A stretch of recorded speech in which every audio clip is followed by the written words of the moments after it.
Bwana, mambo vipi? Swali kabisa, mambo yanaendaje? Kama kawa, mapokezi ya Stars yanaonaje? Bwana, mapokezi yako vizuri na tuko hapa toka saa 2:30 kwa ajili ya kuja kuipokea timu yetu ya Taifa Star. Kwa jinsi Gerson Msigwa msemaji wetu wa serikali alivyotupa taarifa jana, sisi kama influencer wa Taifa Star tuliwahi mapema sana hapa kwa ajili ya kuja kuipokea timu yetu kwa kile alichokifanya vizuri huko Morocco. Hatuna budi kuja kuipokea na kuishangilia kwa uzuri. Kipi kimekufurahisha tangu ulivyowasili hapa uwanja wa ndege mpaka muda huu tukisubiri Stars watue? Kwa kweli ni shamla nyingi, shamla za kutosha kabisa.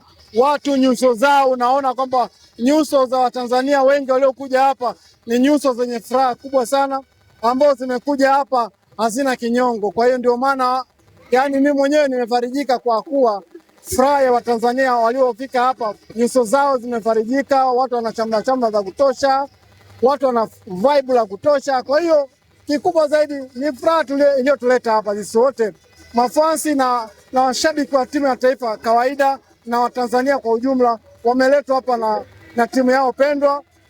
Ndio maana tumekuja hapa muda toka saa 2 mpaka sasa tuko hapa. Na kweli unaonekana mwingi wa furaha kabisa. Je, tutegemee furaha yako kuendelea mpaka mida ya usiku? Maana klabu ya Simba inashuka dimbani leo na Azam katika mtanange mkubwa kabisa wa visasi. Sasa hapo unaingiza mada nyingine, ila nitaijibu tu kwa sababu Simba ni chama langu, na hii nikitoka hapa baada ya kuwapokea mashujaa wetu nitarudi kwenda kubadilisha jezi yangu nikavaa jezi ya timu yangu ya Simba Sports. Ndio maana nimekuja hapa na jezi ya timu ya taifa. Nikirudi baada ya hapo kuwapeleka hotelini wachezaji wetu, mimi nitarudi nyumbani kwa ajili ya kwenda kubadilisha jezi, kuvaa jezi ya mnyama ambao mgongoni imeandikwa Sako Simba mnyama. Nashukuru. Yaani leo pilau itaingia mchanga, maana umeanza siku la furaha kabisa ukapokea Taifa Stars. Yaani furaha yangu naona itaendelea mpaka usiku. Yaani furaha tuliokuwa nao, wale watoto wadogo hawezi kutufunga game 2 mfululizo, ni kitu ambacho hakiwezekani. Yaani tumetoka kutoka majozi juzi tu kwenye ligi kuu. Leo wanifunge pia na Mapinduzi. Wakinifunga na Mapinduzi, hamasa yangu kubwa nitawaambia mashabiki wa Simba, hakuna mechi yoyote ligi kuu au klabu bingwa kwenda kuiangalia Simba. Na hamasa nilishaanza toka kitambo baada ya kufungwa na Azam. Nikawaambia kuliko twende viongozi wetu watabweteka, kuliko twende bora tuisusie timu. Malize maneno. Mimi nakwambia, mimi wasipepesi macho, na uzuri wake ushawishi ninao, watu wananisupport kwa kile ninachokiongea, ushawishi nao mkubwa sana. Wakisema kwamba Sako Simba kaongea jambo hili, wote kwenye magrupu yetu ya Simba fans wote huwa tunasikilizana, na tukisikilizana letu linakuwa moja. Hili swala nimeshawahi kulitoa kwamba yoyote atakayeenda uwanja wa Samuyo kwenda kuishangilia Simba tunaye, na kweli watu wakanisapoti na tutakuwa hivyo moja kwa moja. Kocha Simba ipo chini ya kocha mpya kwa sasa ambaye ameshacheza michezo miwili tu kule kwenye Mapinduzi, Steven Baka. Azam hapo na kocha mzeefu Ibenge ambaye ndio mara ya kwanza amewatoa nishai. Unaonaje mchezo huu wa leo? Mimi namwambia tu kocha wetu achange karata vizuri, aangalie kwamba sisi wana Simba tunahitaji furaha, tusije tukaumia kama tulivyoumia kwenye ligi kuu. Tumeshaumia kwenye ligi kuu na hatutaki tena kwenye ngao ya jamii, kwenye ligi kuu tunazidi kuumia, hatutaki tena kuumia. Ajue kaza kwamba sisi mafansi kama mashabiki wa Simba tunahitaji na sisi tupate furaha kama wenzetu wanavyopata furaha. Kwa hiyo hatuhitaji tena kuwa wanyonge kila siku. Kwa hiyo tunamuomba kocha wetu Baka ajitahidi sana, apange kikosi ambao tutaenda kutuletea furaha, kwa sababu Ibenge naye sio mdogo. Ajue kwamba anacheza na kocha mzoefu barani Afrika Ibenge. Kwa hiyo ajitahidi asije akaturejesha kwenye majonzi. Na mimi kumuomba tu Ibenge atusamee. Mimi naomba kabisa kwamba kwa sababu uwezo wa Ibenge ni mkubwa kuliko uwezo wa kocha wetu, atusamee tu Ibenge, atuletee na sisi furaha, kwa sababu Simba kama mashabiki wa Simba tulikuwa tunamhitaji vizuri kabisa Ibenge aje aifundishe Simba, ila basi kwa sababu tajiri wa Dar es Salaam, tajiri wa lambalamba akapita naye, tukawa tuna ujanja. Ili ameamua. Tajiri akiamua laki hatuwezi kumpinga.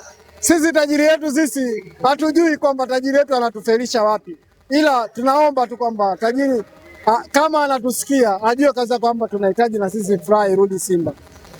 Mtani, ndugu yetu, jirani wa muda mrefu kabisa, Young Africans atashuka dimbani dhidi ya Singida.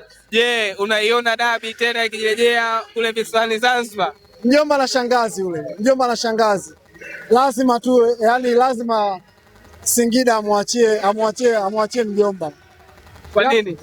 Yani hiyo inajulikana. Kwani si ilishai kutokea Tanga? Kwani Tanga si ilishai kutokea mambo haya ya Tanga? Kwenye ngao ya jamii mimi si nilikuwepo pale. Yalitokea hayo, walikutana wenyewe kwa wenyewe wakamwachia nani mjomba wake ndio tukacheza tukamfunga siko matuta.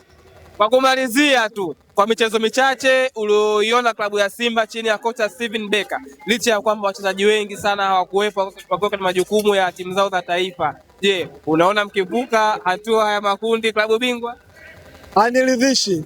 Labda waje malejendari wale ambao walikuwa kwenye timu ya taifa waje wakatufanyia jambo, lakini kwa kiwango hiki cha Baka, kikosi ambacho yuko kule Zanzibar ni kikosi ambacho kina wachezaji wachache sana wazoefu. Kwa hiyo tunahitaji wachezaji ambao wameenda kwenye timu zao za taifa, wakiwepo akina Shomari Kapombe, wakiwepo kina Selemani Mwalimu, wachezaji ambao ni pendwa kwetu walikuwa hawapo. Kwa hiyo kama watarudi wataendelea kwa train vizuri, wakawa wako kwenye physical nzuri, tunaweza tukaenda vizuri kwenye klabu bingwa, tukavuka kwenye tukaenda kwenye robo finali. Neno moja tu la mwisho la kumalizia kwenda kwa mwamba wa Lusaka, Clatous Chota Chama ambaye anatarajiwa kurejea kwenye viunga vya Msimbazi. Neno moja tu. Mimi siko kama wenzangu. Neno moja la Clatous Chama, kama atakuja kuonyesha maajabu nitamkubali, lakini yani mpaka unamrudisha Chama sawa, ina maana upeo, yani fikra zako zimefika mwisho. Mpaka unamrudisha Chama, ina maana fikra zako wewe ya kufikiria mbali zaidi zimefika mwisho. Mpaka unamrudisha Chama, yani bora mkimrudisha Shebalala kuliko Chota Chama. Shukrani. Asante sana.